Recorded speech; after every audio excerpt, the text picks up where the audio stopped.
Hey guys, do you like Portal? Of course you do. Everybody loves Portal. Well, there's a new game out that kind of uses the formula a little bit differently, and that game is ChromaGun. What is going on, guys? Randall Thor 19, the man with the million, back again with another video. And this is going to be my Rand's in the Spotlight, my review for the recently released ChromaGun, which just came out on Xbox One and PS4. It's been out on the PC for quite some time. I'm playing the Xbox One version. So, ChromaGun is a puzzle game in the vein of Portal. You are a test subject. You have this gun called the ChromaGun that shoots out different colors, blue, yellow, and red, which you can switch with the X, Y, and B buttons. You can even combine the colors to make brown, green, and purple. And the whole purpose of these experiments is to get to the end of the stage. You come into a chamber, you solve the test, you open up the exit door, and you go on to the next testing chamber, so on and so forth. The game is about 4 to 5 hours long, depending on how good you are at the puzzles. It currently retails for $15, and there is some fun to be had here, but it's nowhere obviously near as good as Portal is. It doesn't have any of the humor, it doesn't have any of the kind of like cool set pieces that Portal has. Now what the game is all about is color, right? So if you're colorblind, or if you're not really good at thinking about what colors do what, then maybe you should stay away from it.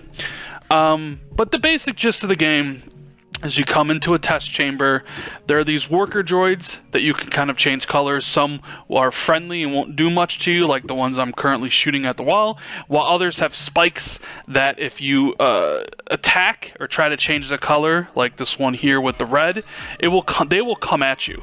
But these droids, when painted a color, are attracted to the same color, so you can paint the walls and some of the areas of the floor green. So if a WorkerDroid is green and you want him to move down to a switch, you would paint the wall green, and the WorkerDroid will be, he'll get attracted to the color. And that's basically the gist of the game. You can die.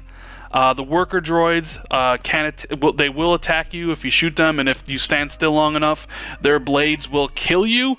You also can screw up to the point where you have to restart the whole level.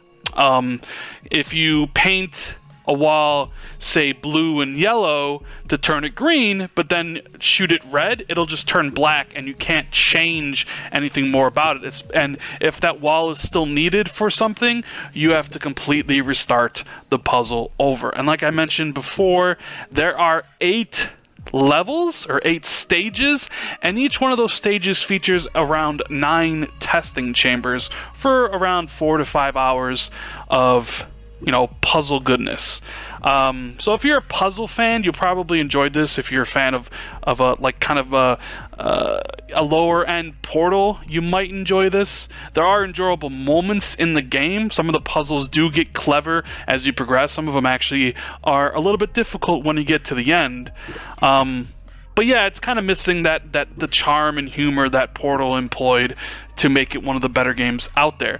Now, achievement-wise and trophy-wise, you'll be happy to hear that this game features a pretty easy trophy and achievement list. A pretty easy 1,000, a pretty easy platinum. There's achievements for beating each one of the 8 levels, and there are secret achievements that you can get in the game. One for finding the secret cake in the level, one for jumping, a couple for dying, and stuff like that. So you can get the fast completion or the quick platinum in about 4 hours for $15. I kind of enjoyed my time with the game, but it's not like a great game by any stretch of the imaginations. So would I recommend it? I would recommend it, yes, if you are a fan of these type of games. If you're a fan of Portal and you have the extra $15 to spend, then by all means pick it up. You might enjoy yourself. But if you're not in the mood for that type of game, if you're waiting for all the big AAAs to come out, then I would say probably pass on this and wait for a sale. There's nothing really unique here that will grab you and make you go to your friends and tell you about the experience you had, right? Like, this is just kind of a basic puzzle game that uses colors, you know, even though there's been a bunch of those kind of lately.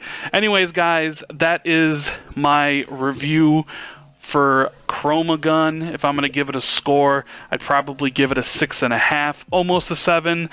I thought it was a little bit too short. It's a little bit too expensive in my opinion. I think it should have been $10. It's lacking any sort of story or humor that maybe would have made the game worth, you know, barreling through more. Some of the puzzles are pretty basic, and the fact that you can screw them up and have to restart completely is kind of sucks in my opinion. But hey, that's just one man's opinion. So anyways, ChromaGun is available right now for Xbox One and PS4 for $15. Check it out if you guys are so inclined. Thank you so much for watching the video. If you enjoyed it, please hit that like button, as it does help the channel out a lot. Subscribe and hit that notification button if you are new to the channel or you haven't already.